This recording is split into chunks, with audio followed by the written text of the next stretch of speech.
everybody, welcome to Exploring with Delwyn.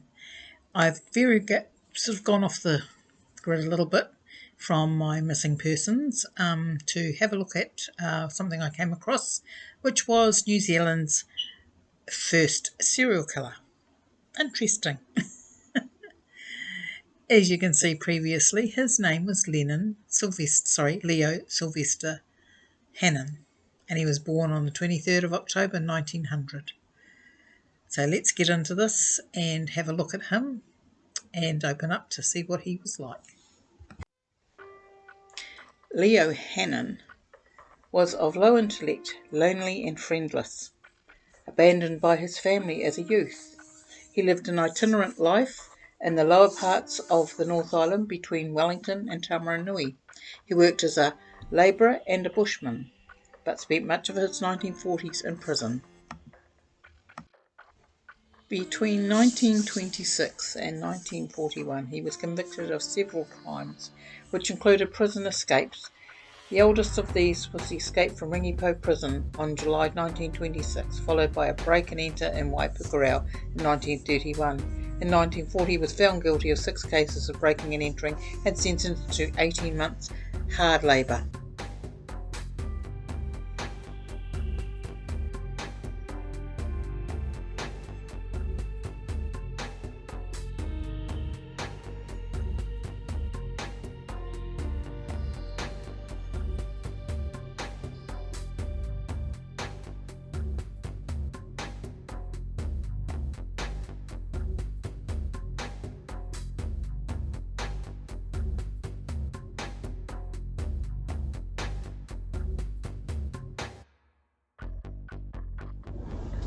These 2 sisters were found hacked to death in their home in Wairoa on the 22nd of August 1942.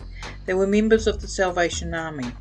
Neither woman had been seen since the 10th of August, and their absences were finally reported when neighbours became suspicious.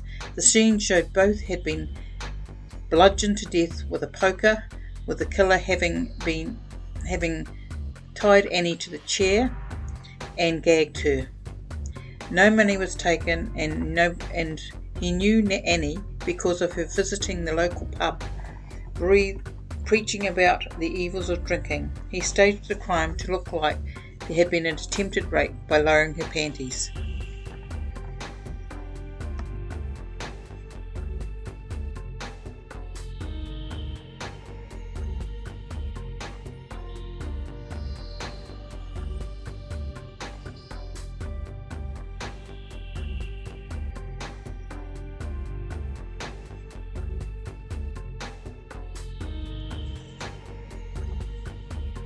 Herbert Brunton was found bludgeoned to death at his hut near Wairoa railway station on 17th of December 1948. The day prior, Brunton's neighbour had claimed that a stranger had shone a torch in the window and asked if there were any women next door in the neighbouring house. When they told him no, he abruptly left.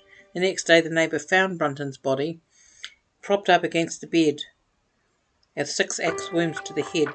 Hannon claimed his motive was to steal money, but found none.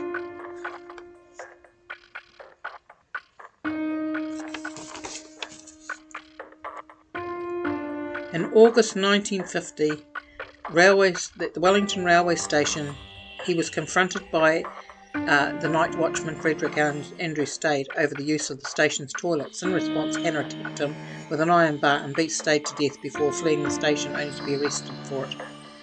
On arrest, he still had blood spots on his face and left arm and shoes, and small pieces of flesh above his cuff of his trousers.